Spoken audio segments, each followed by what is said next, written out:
سبيل الدموع سبيل مريح تنهدى يا صاحي كي تستريح وبث Assalamualaikum warahmatullahi wabarakatuh. Alhamdulillahirabbil alamin. Wal 'aqibatu lil muttaqin wala 'udwana illa 'alal zalimin. Wala haula wala quwwata illa billahil aliyyil azim. Asyhadu an la ilaha illallah wahdahu la syarikalah wa asyhadu anna Muhammadan 'abduhu wa rasuluhu la nabiyya ba'dah. Allahumma salli wa sallim ala sayyidina wa maulana Muhammad wa ala alihi wa ashabihi ajma'in. Mari sama-sama kita berniat beriktikaf di dalam masjid mulia ini. Nawaitul i'tikafa fi hadal masjid lillahi ta'ala. Dan iktikafnya kita isi dengan kegiatan tafaqquh fiddin, memperdalam pengetahuan agama. Seraya mengharapkan rahmat ridha dan hidayah Allah, kita mulai dengan sama-sama membaca basmalah. Bismillahirrahmanirrahim.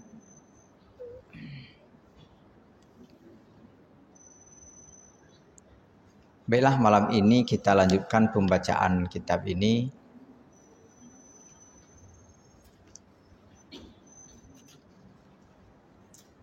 Pada pertemuan yang lalu sudah kita baca Takhwinul Amin wa I'timanul Kha'in, tanda kiamat yang masih jauh. Yang ke-33 adalah pemutarbalikan fakta. Orang-orang yang terpercaya dianggap sebagai pengkhianat dan orang-orang yang berkhianat dielu-elukan seakan-akan sebagai pahlawan. Jadi fakta dibolak-balik. Yang baik dikatakan buruk dan yang buruk diberikan kemasan baik.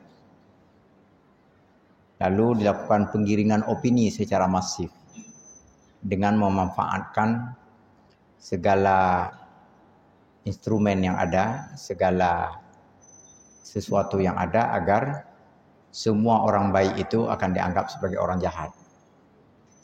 Dan semua orang jahat atau orang-orang tertentu dari orang baik ini agar dianggap oleh rakyat sebagai orang jahat, dan orang-orang tertentu yang nyata-nyata sebagai penjahat supaya bisa dianggap sebagai pahlawan.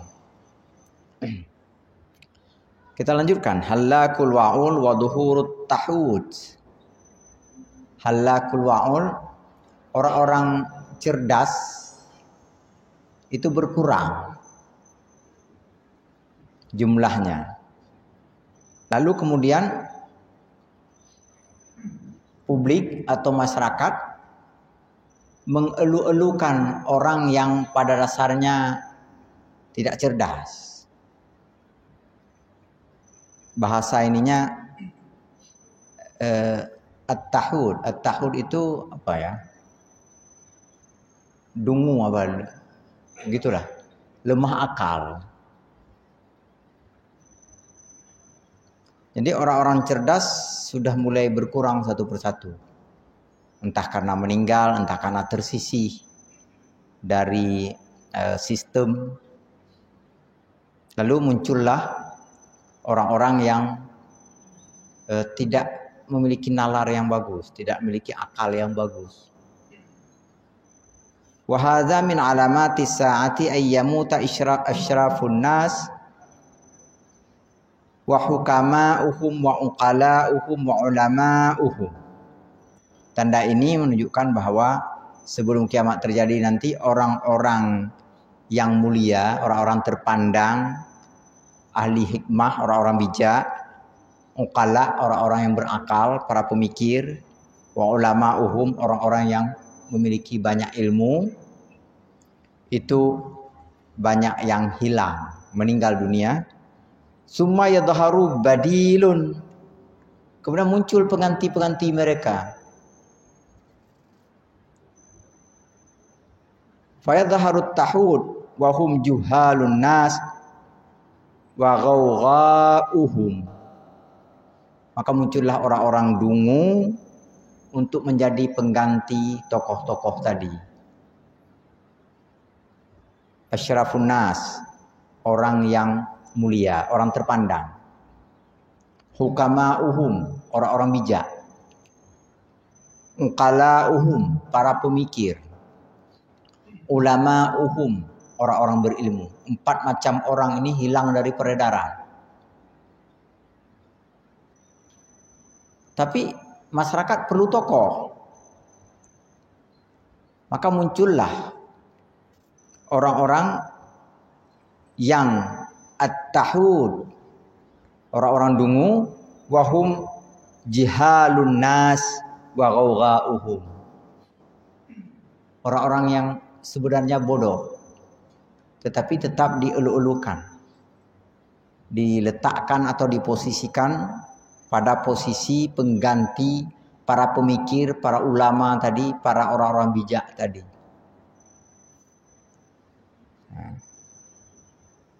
Li'annahu khala lahumul jawbu.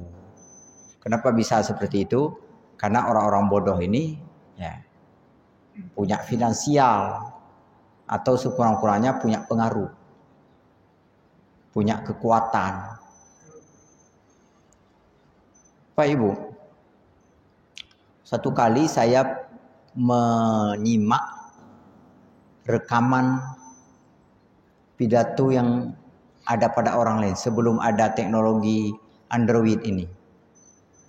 Pada masa itu untuk merekam pakai alat ya semacam flash disk itu.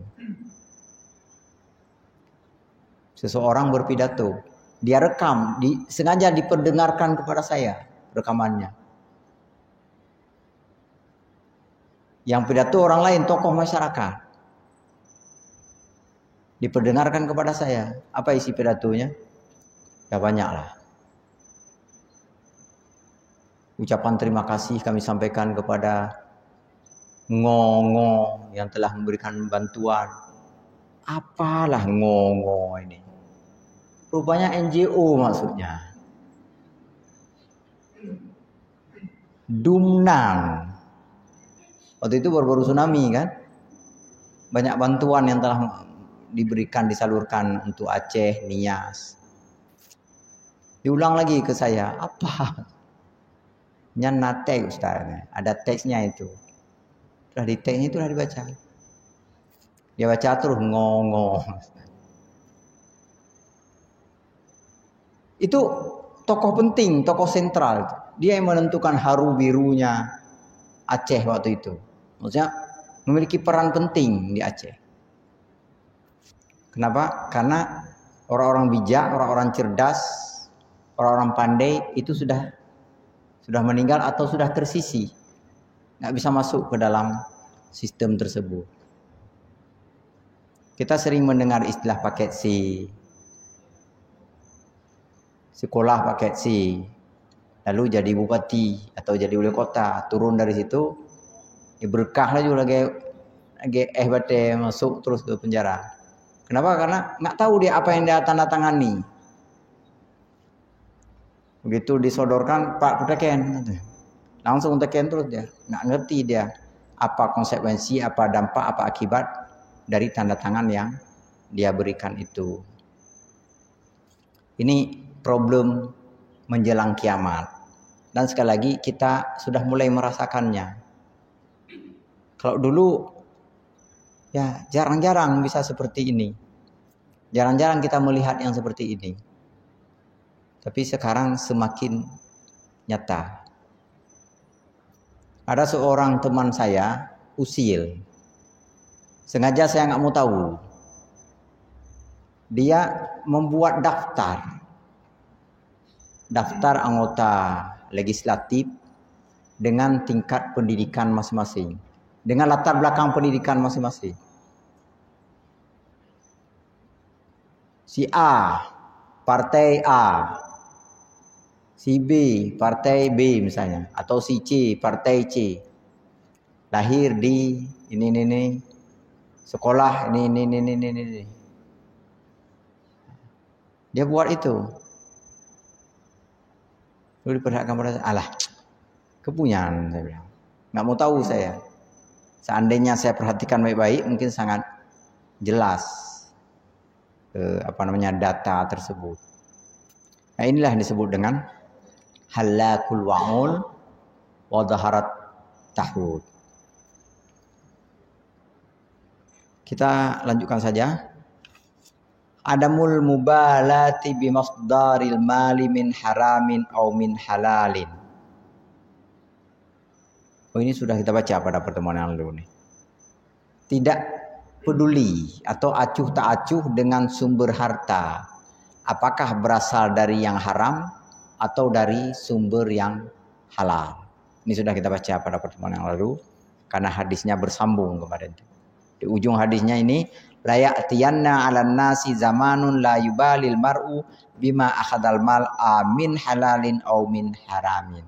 Nanti sebelum kiamat terjadi akan dialami oleh manusia suatu masa yang orang di masa itu pada umumnya enggak begitu peduli terhadap harta yang dia peroleh, apakah dari sumber halal maupun sumber yang haram. Semoga kita terhindar dari orang yang seperti ini. Katanya di sini pada umumnya manusia di masa itu tidak peduli lagi kepada sumber perolehan harta, apakah dari sumber halal atau sumber haram. Kalau udah dikatakan pada umumnya berarti banyak yang seperti itu. Dan semoga kita masuk ke dalam kategori yang tidak banyak tersebut. Jam segini yang paling banyak kan di kedai kopi. Kita kan tidak termasuk yang terbanyak kan. Kita berada di dalam masjid. Alhamdulillah. Bukan bermakna bahwa di kedai kopi itu keliru. Enggak juga. Artinya ada saatnya kita bisa masuk ke kedai kopi. Ada saatnya kita beriktikaf. Ada waktu-waktu yang kita bisa sisihkan untuk hal-hal yang lebih prioritas, yang lebih penting, yang lebih bermanfaat untuk kita. Kemudian ayat takhadal fai'u dualan. Ketika di suatu masa nanti pajak beredar di kalangan segelintir orang. Al-fai' ini bahasa Arab, huwa ma yaghnamuhul mujahiduna min malin wa ghairihi min ghairi qitalin imma biharbil aduwi au istislamihi wa nahwi dzalika. Fa itu adalah penghasilan negara yang tidak diperoleh melalui peperangan. Kalau melalui peperangan namanya ghanimah, rampasan perang. Ini tidak diperoleh melalui peperangan. Boleh jadi karena disetor oleh pihak musuh karena ketakutan mereka, atau sebagai bentuk perjanjian antar negara, antar kekuasaan. Nah, di antara tanda kiamat nanti adalah ketika setoran untuk negara ini hanya beredar di segelintir orang saja. Di masa Rasulullah misalnya ada kabilah yang membuat perjanjian dengan Rasulullah untuk tidak saling menyerang. Dan mereka memohon perlindungan kepada Rasulullah. Mereka menyetor pajak. Pajak ini diambil oleh Rasulullah untuk menggaji para prajurit. Orang-orang non-muslim yang ada di negara Madinah itu juga membayar pajak. Yang kaya-kaya. Kenapa? Karena mereka tidak wajib bayar zakat. Sedangkan orang muslim yang kaya-kaya kena kewajiban membayar zakat. Zakat disebar dibagi-bagi nanti kepada mustahiknya, kepada yang berhak menerima zakat. Sedangkan pajak itu dipegang dan dikelola oleh negara untuk kepentingan mobilitas negara. Terutama untuk kepentingan prajurit. Menggaji prajurit, kemudian biaya mobilitas dalam perang dan sebagainya. Ini al-fa' dalam bahasa Arab. Nah, kiamat belum akan terjadi sebelum pajak itu dikuasai oleh segelintir orang. Maksudnya tidak disetor ke negara. Hanya habis di tangan para pemungut pajak. Habis di Direktorat Jenderal Pajak. Ini baru aja kita dengar berita ini kan. Beberapa waktu yang lalu. Tapi Rasulullah sudah menginformasikan hal ini 1400 tahun yang lalu. Dan terjadi ternyata bukan hanya di negeri kita, di Indonesia. Beberapa negara tetangga juga mengalami hal seperti itu. Ini pertanda akhir zaman sudah semakin dekat. Walaupun kita tidak dapat memperkirakan kapan sesungguhnya kiamat itu terjadi. Intinya di sini adalah bahwa sebagaimana sabda Rasulullah, idat tukhidal fai'u dualan wal amanatu muharraman. Kiamat akan terjadi setelah pajak dipegang oleh segelintir orang dan amanah dianggap sebagai ghanimah. Apa itu amanah sebagai ghanimah? Kita baca lagi. Antakunal amanatu maghnaman, karena wa fi akhir zaman satu'tal amanatu min malin uhibalir rajuli liyahfadhaha faya'tabiruha ghanimatan yamlikuha. Amanah itu artinya kepercayaan. Seseorang dipilih sebagai kecil itu karena kepercayaan. Jadi kalau ada kontestasi di situ, ada persaingan dalam pemilihan kecil, itu artinya adalah bagaimana bersaing untuk mendapatkan kepercayaan masyarakat. Nah, di akhir zaman para kesi ini tidak lagi menganggap amanah sebagai kepercayaan, tetapi menganggap amanah itu sebagai harta rampasan, sebagai rampasan, bahwa dia telah mampu mengalahkan pesaingnya. Pesaingannya kalah. Yang menang dia, karena dia yang menang, maka dia boleh melakukan apapun, boleh mengambil segala-galanya. Karena dia pemenangnya. Mengangkat kepala lorong siapa, kepala dusun siapa, kepala dinas, nggak ada kepala dinas tingkat kecil ya. Maksudnya yang pegang duit siapa, yang nyetor duit siapa, yang boleh jadi agen siapa, ditentukan oleh dia semuanya. Karena dianggap pemerintahan yang ada di tangan dia itu adalah milik dia. Milik dia karena dia telah mampu mengalahkan lawannya. Ini disebut dengan antakunal amanah maghnaman, ketika amanah dianggap sebagai ghanimah. Kita lanjutkan, alla tatiba nufusun nasi bi ikhraji zakatihim. Penyakit selanjutnya yang menimpa masyarakat akhir zaman adalah ketika tidak muncul kenyamanan hati, ketenangan hati untuk membayar zakat. Jadi problem di sini adalah ketenangan hati, kesadaran yang mendalam dari diri sendiri untuk membayar zakat. Ada bayar zakat aja, ada. Di mana udah dipotong 2,5% di kantor. Nah, jadi keterpaksaan saja kan udah dipotong, ya udah. Ikhlas nggak ikhlas dipotong juga, ya udah ikhlas aja lah kalau begitu ya kan. Jadi ketika merata atau ketika banyak orang-orang merasakan tidak nyaman atau tidak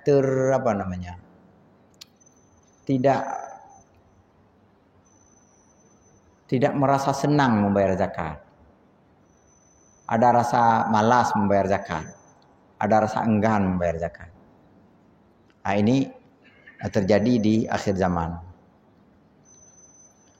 Al-aslu an tatiban nafsu bi ikhraji zakatil mali wa zahabi wa ghairiha li'annaha tuhratun lil mali wa qurbatun ilallah. Pada dasarnya dalam hal membayar zakat ini sangat penting kenyamanan hati, kerelaan, keikhlasan hati dalam membayar zakat. Karena tujuan zakat adalah untuk membersihkan hartanya dan juga untuk membersihkan perilakunya dari hal-hal yang keliru. Dengan membayar zakat, harta kita menjadi suci, dan dengan membayar zakat, jiwa dan raga kita juga tersucikan. Dan sekaligus tentu saja mendapatkan pahala yang berlimpah. Besar sekali fadilah membayar zakat ini. Namun sayangnya di akhir zaman kata Rasulullah, orang-orang membayar zakat seperti tak sengaja. Orang-orang membayar zakat seakan-akan terpaksa. Nggak muncul dorongan dari dalam diri untuk membayar zakat. Ya. Kemudian selanjutnya adalah ta'allumul ilmi li ghairillah. Belajar bukan karena Allah, tetapi untuk gengsi, untuk prestise. Bahkan ada yang bercita-cita untuk mengalahkan orang tertentu. Mau pergi mana? Mau ikut ngaji juga. Supaya apa? Supaya nanti Tengku Menasah itu diganti karena saya lebih alim daripada dia, gitu. Bila perlu terjadi persaingan antar tengku, antar guru, antar pesantren, antar perguruan tinggi dan segala macam, untuk memperlihatkan gengsi, memperlihatkan siapa yang lebih hebat di antara kita. Al-aslu ayyata'abbadal insanu bi ta'allumil ilmi asy-syar'i wa nasyarahu wa ta'limahu. Pada dasarnya belajar itu adalah bagian dari ibadah. Demikian pula dengan mengajar. Belajar itu adalah ibadah. Mengajar dan menyebarkan apa yang sudah dipelajari juga ibadah. Sebagaimana sabda Rasulullah SAW, Innallaha wa malaikatahu wa ahlus samawati wal ard hatta namlati fi juhriha wa hatta al-huti fil bahri yasudduna an muallimin nasil khair. Yusalluna ala muallimin nasil khaira. Kata Rasulullah SAW, sesungguhnya Allah, malaikat, dan juga penduduk langit dan bumi, sampai kepada semut yang ada di dalam lubang, di dalam sarang lubangnya, kemudian ikan-ikan yang ada di laut, semuanya itu mendoakan orang-orang yang mengajarkan kebajikan kepada manusia yang lain.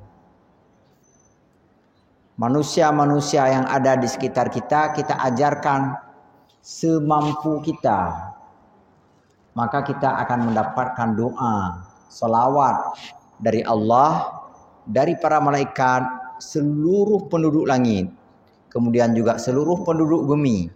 Bahkan semut dan ikan yang ada di laut pun ikut mendoakan kebajikan untuk kita yang mau mengajarkan ilmu kepada orang lain.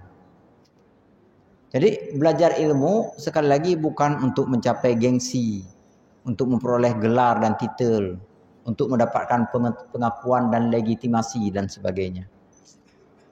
Nah, di akhir zaman wa fi akhir zaman saya ta'allamu aqwamun ilmal Qur'an was sunnah wal fiqh li ghairi wajhillah bal lidzuhuri wasyuhrati wa masyabaha dalika. Nanti di akhir zaman kata Rasulullah, orang-orang belajar Al-Quran, belajar As-Sunnah, belajar fikih dan sebagainya bukan lagi untuk mencari ridha Allah, bukan lagi untuk memperoleh doa dari Allah, malaikat dan penduduk langit, penduduk bumi sampai semut dan ikan pun, tetapi untuk mendapatkan pujian dari manusia karena gengsi sebagai seorang yang populer dan terkenal cerdas. Bapak Ibu berbahagia, selanjutnya yang ke-40 dalam urutan pembahasan kitab ini adalah ta'atuz zaujati wa uququl ummi. Taat kepada istri namun durhaka kepada ibu. Wa hadza min alamatis saati ay ya'uqqar rajulu ummahu wa yaqtaribu zaujatahu. Di antara tanda kiamat adalah ketika seorang laki-laki membantah ibunya atau berjarak dengan ibunya tetapi semakin dekat dengan istrinya. Wa yu'tiha fi ma'siyati ummihi wa uquqiha. Lalu dia juga patuh kepada istrinya sekalipun dia melakukan perlawanan kepada ibunya sendiri. Jadi kalau istri memberikan usulan kepada dia dan bertentangan antara usulan istri dengan usulan ibu, dia lebih patuh, lebih menuruti usulan istrinya. Ibunya misalnya tinggal di kampung, bilang hari raya pulanglah nak. Dia ingin pulang ke kampung ibunya, tapi istri dia bilang, alah ngapain pulang, banyak habis duit. Ya udah sini aja lah. Ya udahlah daripada bertengkar ya udah tinggal di sini. Nah, ini kepatuhan kepada istri tetapi mendurhakai atau membantah kepada ibunya. Wa hadza zahirul yaum. Yang seperti ini sudah nyata sekarang. Fataral umma fi katsiri minal ahyani taskunu fi baiti wahdiha la yakadu yaraha abna'uha aw yazurunaha illa qalilan. Sering kita melihat ibu-ibu itu sendiri sepeninggal suaminya. Tak ada teman, tak ada kawan. Anak-anaknya tinggal di rumah mereka masing-masing dan jarang mengunjungi atau menziarahi ibunya. Jarang sekali. Wa zaujatu wal abna'u fi izzin wa fushatin wa nuzhatin wa asfarin. Sementara anak dan menantunya itu pada dasarnya memiliki waktu, memiliki uang, memiliki kesempatan, bahkan memiliki kemudahan perjalanan, memiliki alat transportasi untuk mengunjungi ibunya, tetapi tetap enggan mengunjunginya. Bila perlu si laki-laki ini diperjarak dengan ibunya. Apapun yang dibilang oleh ibu itu dibantah oleh istrinya. Bukan itu, harusnya begini. Lalu si laki-laki secara perlahan, secara bertahap dia akan lebih patuh kepada istrinya dibandingkan kepada ibunya. Ini bagian dari fenomena akhir zaman. 41 lanjutannya, idna'ul asdiqa wa iqsa'ul aba. Orang laki-laki lebih dekat dengan atau semakin dekat seseorang kepada teman dan semakin jauh kepada dari ayah. Maksudnya begini, seseorang yang masih punya ayah, ia bisa berwarawiri, menghabiskan waktu berjam-jam untuk ngobrol dengan teman. Tetapi ia merasa sangat sempit waktunya sehingga nggak sempat untuk berbincang-bincang dengan ayahnya. Ayahnya kadang-kadang membutuhkan dia. Telepon, halo nak, di mana kamu? Ya apa lagi ya? Cara bertanya. Ke rumah lah sebentar. Ya, kayak mana ke rumah? Ini kan jam kerja. Padahal ngobrol sama ayah gading misalnya kan. Ngobrol berbincang-bincang dengan temannya, molor waktunya, habis waktu begitu panjang. Tetapi ketika ayahnya butuh dia bilang selalu sibuk. Inilah yang disebut dengan idna'ul asdiqa wa iqsa'ul aba. Fenomena akhir zaman selanjutnya adalah ketika dengan teman semakin akrab, sementara dengan orang tua semakin menjauh, dengan ayah semakin menjauh.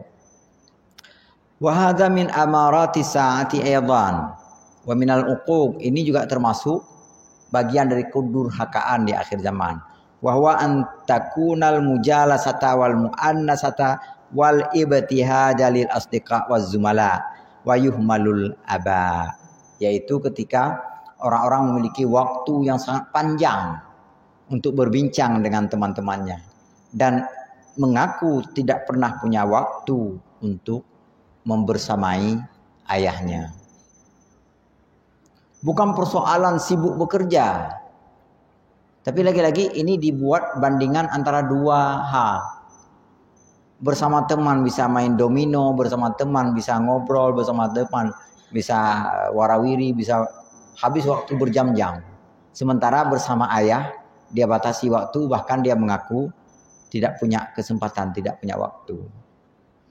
Ini aja karena terjadi sikap yang sangat kontras antara menyikapi teman dengan menyikapi orang tua. Ini terjadi di akhir zaman. Nah, ini lagi-lagi ini fenomena boleh jadi sangat banyak terjadi di tengah-tengah kita, dan kita tentu berharap dan akan berusaha supaya kita tidak menjadi bagian daripadanya. Yang ke-42, raf'ul aswati fil masajid. Berteriak-teriak dalam masjid. Bukan berarti azan, bukan. Berteriak dalam masjid misalnya terjadi selisih paham, terjadi percekcokan, terjadi pertikaian. Boleh jadi dalam soal agama, tetapi main tunjuk, main keras semuanya.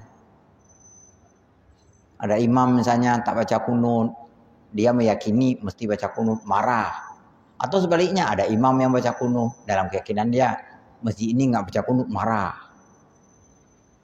Atau dalam khutbah ada imam, ada khatib nggak pegang tongkat, dalam keyakinannya mesti pegang tongkat, marah. Marahnya mengeluarkan kata-kata kasar. Yang itu semua khilafiyah tadi. Artinya ada pendapat yang katakanlah mengajarkan tentang baca kunut, ada juga pendapat yang mengajarkan tentang tidak baca kunut. Artinya seandainya kita mengamalkan salah satunya itu sudah sah. Kenapa sah? Karena ada hadis, karena ada riwayat. Tapi mana yang lebih baik antara kedua itu?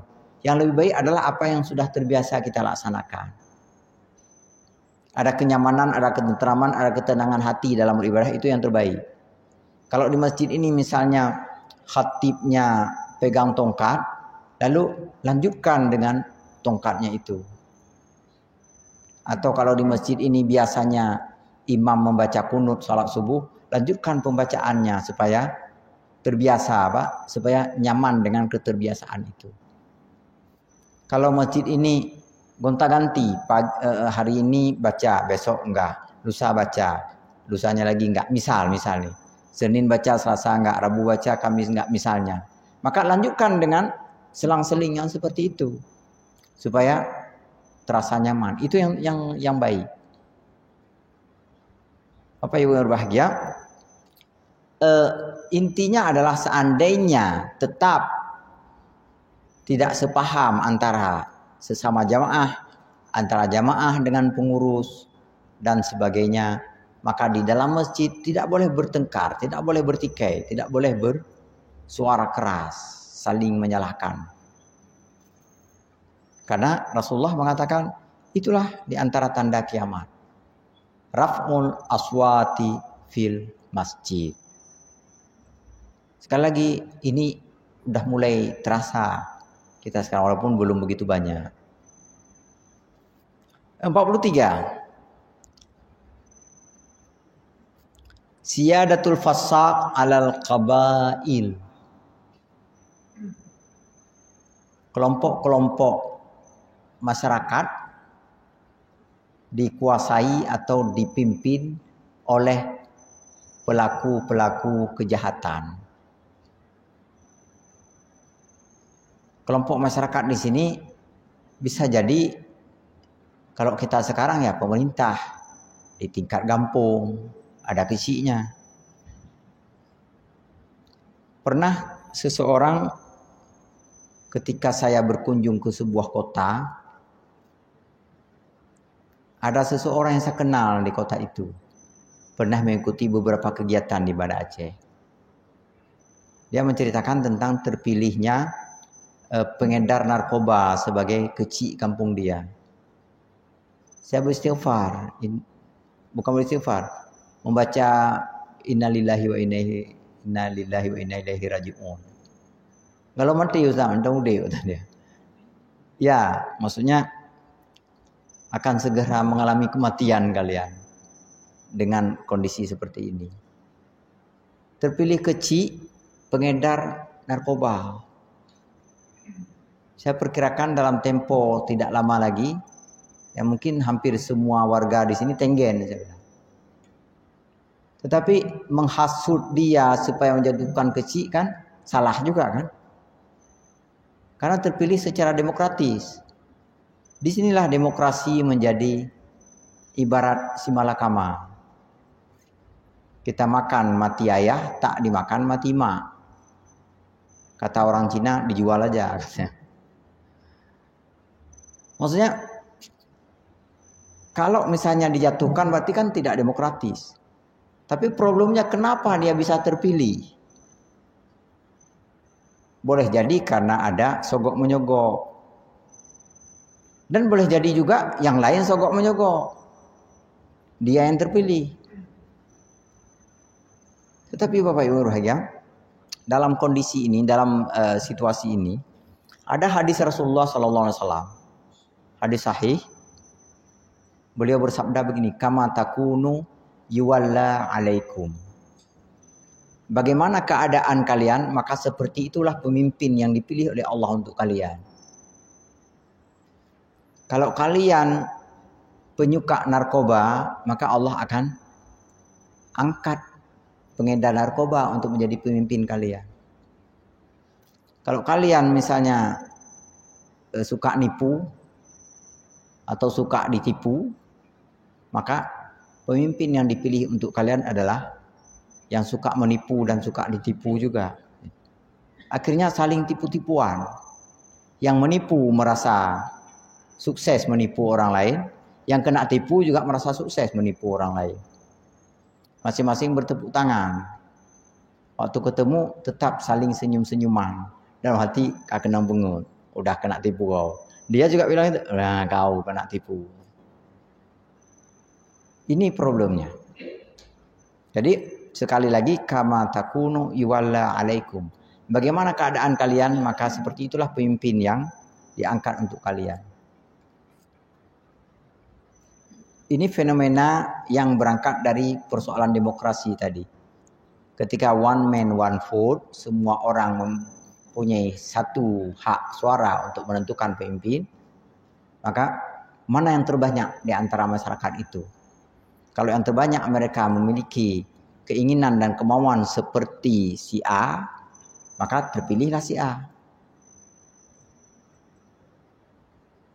Di akhir zaman nanti, pemimpin-pemimpin kabilah, pemimpin-pemimpin kelompok masyarakat itu dari orang-orang fasik. Fasik di sini kan maksudnya orang yang berkesinambungan dengan kejahatan. Fasik itu orang yang melakukan kejahatan berulang-ulang. Seandainya seseorang melakukan satu kali kejahatan lalu kemudian dia diam nggak melakukan lagi, nah ini belum disebut dengan fasik. Fasik itu dia tahu bahwa itu salah, tapi dia lakukan. Besok dia lakukan lagi, lusa dia lakukan lagi. Walaupun tidak terus menerus, enggak mesti terus menerus, cuma berulang dan dia mengetahui bahwa yang dia lakukan itu salah. Nah, di akhir zaman nanti, sebelum kiamat terjadi hal yang seperti ini. Orang-orang fasik menjadi pemimpin bagi masyarakat di mana dia tinggal. Dan selanjutnya yakunu zaimul qaumi arzaluhum. Ini lebih parah lagi. Yang menjadi pemimpin nanti adalah yang paling tercela di antara mereka. Kalau bukan preman, kalau bukan orang katakanlah rusak, katakanlah, itu susah untuk menjadi pemimpin, susah menjadi tokoh. Jadi siapa yang menjadi tokoh panutan bagi masyarakat, itu yang paling bobrok moralnya, yang paling bejat perilakunya. Nah, ini sudah terlalu parah. Kemudian yang ke-45, ikramur rajuli ittiqa'u syarrihi. Seseorang itu dimuliakan karena orang-orang takut nanti kalau dilawan akan mencelakakan.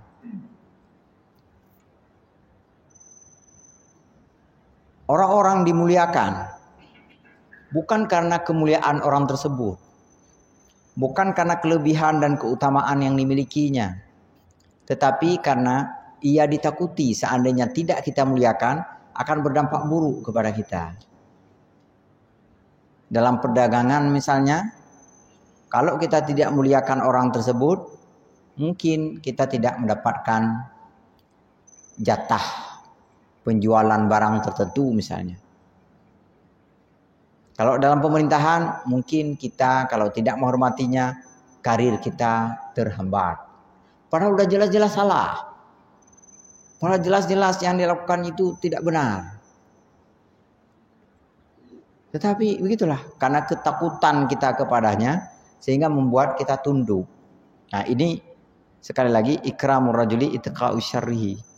Seseorang itu menjadi mulia atau dimuliakan atau dihormati oleh orang lain karena orang lain takut akan mendapatkan efek, akan memperoleh resiko jika tidak memuliakannya.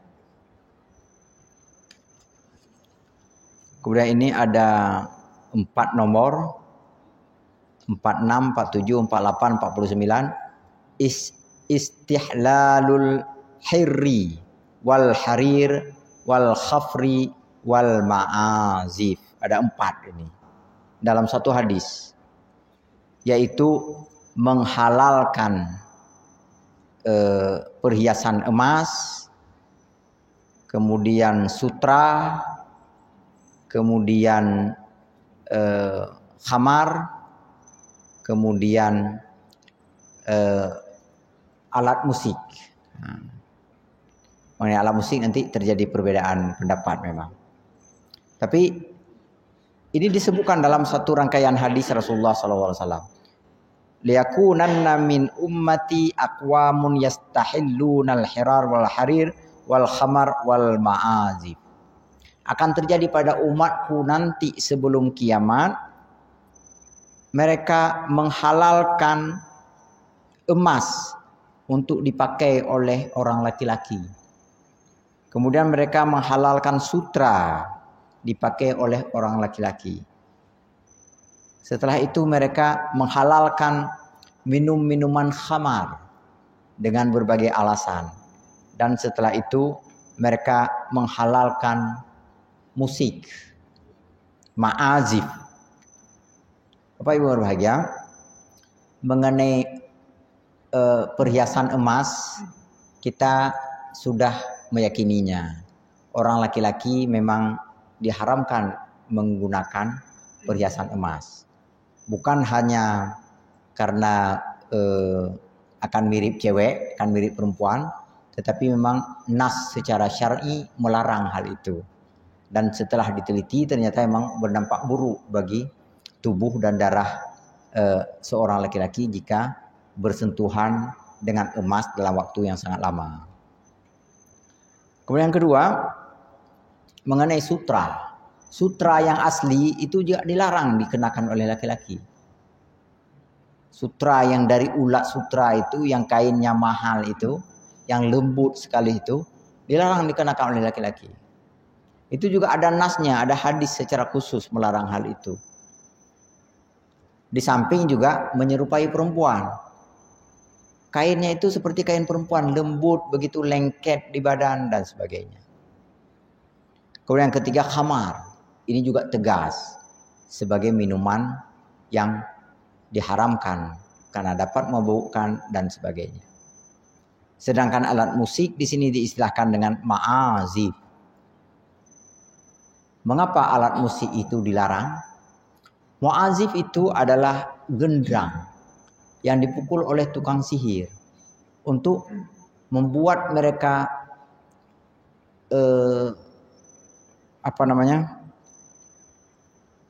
play, membuat mereka hilang kesadaran. Nanti masuk setan ke dalam dirinya. Jadi ditabuh gendang dung dung dung dung dung dung dung dengan irama tertentu, lalu mereka berjoget sampai fly, sampai hilang hilang kesadaran. Masuk jin ke dalam dirinya, masuk setan ke dalam dirinya. Lalu melakukan gerakan-gerakan yang aneh-aneh, yang ganjil-ganjil. Ada yang bisa memanjat kelapa, pohon kelapa secara tiba-tiba. Ada yang bisa memakan kaca beling. Ada yang bisa menusuk-nusuk diri. Ada yang bisa berjungkir balik. Ada yang bisa melompat, macam-macam lah. Kenapa? Karena bukan dia lagi yang mengendalikan dirinya. Sudah ada makhluk lain. Kalau bahasa Aceh bilang kelidro yang. Ada yang menyantap ayam mentah-mentah. Pak Ibu mungkin pernah melihat kuda kepang atau kuda kipang ya gitu. Jadi itu yang disebut oleh Rasulullah al-ma'azif. Rasulullah melarang musik ini. Ketika di akhir zaman nanti ada umatku menghalalkan penggunaan musik ini, musik ma'azif adalah musik memanggil setan ini sebenarnya. Ketika musik itu ditabuh, lalu setan masuk ke dalam orang-orang tertentu yang memang menyediakan jasad tubuhnya itu sebagai sarana masuknya setan. Setelah itu baru setan itu memiliki kekuatan untuk menggerakkannya, untuk melakukan pekerjaan-pekerjaan yang sebelumnya nggak bisa dia lakukan. Seperti memanjat pohon kelapa tadi. Hanya dalam waktu sekian menit dia sudah sampai di pucuk pohon kelapa. Bahkan ada yang memanjat bambu. Pohon bambu itu bisa dia panjat. Saya pernah menyaksikan dulu ketika saya KKN di sebuah daerah yang di situ banyak perayaan seperti itu. Kebetulan ada perayaan kuda kipang. Nah itulah, dipukul gendang, lalu dari gendang itu muncul keberanian, muncul kekuatan untuk melakukan hal-hal yang gaib. Waktu itu ada lampu neon, Bapak Ibu mungkin teringat lampu yang bolanya panjang. Itu diambil oleh siapa yang kemasukan tadi, dia gigit itu lampu neon itu. Dia gigit kemudian dia kunyah-kunyah. Walaupun tidak ditelan, nanti dia hamburkan, dia semburkan. Nggak luka lidahnya. Nah ini sekali lagi kelidro, bukan dirinya ini. Udah ada orang lain masuk ke dalam. Nah ini yang dilarang oleh Rasulullah. Jadi nanti jangan pula kita mengambil kesimpulan terlalu cepat. Musik itu haram, musik itu dilarang. Ya, tetapi tidak semua musik itu masuk dalam kategori dilarang dan diharamkan. Penjelasan-penjelasan tentang musik ini memang cukup panjang sebenarnya.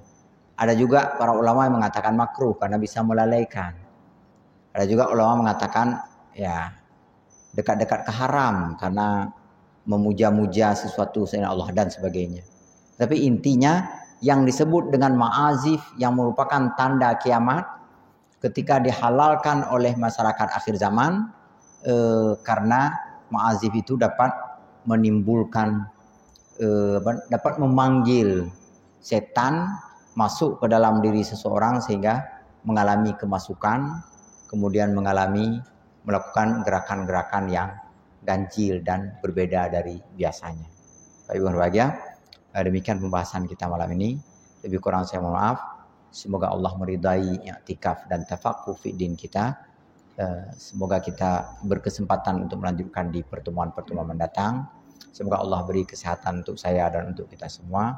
Subhanakallahumma bihamdika asyhadu an la ilaha illa anta astaghfiruka wa atubu ilaik. Wassalamualaikum warahmatullahi wabarakatuh.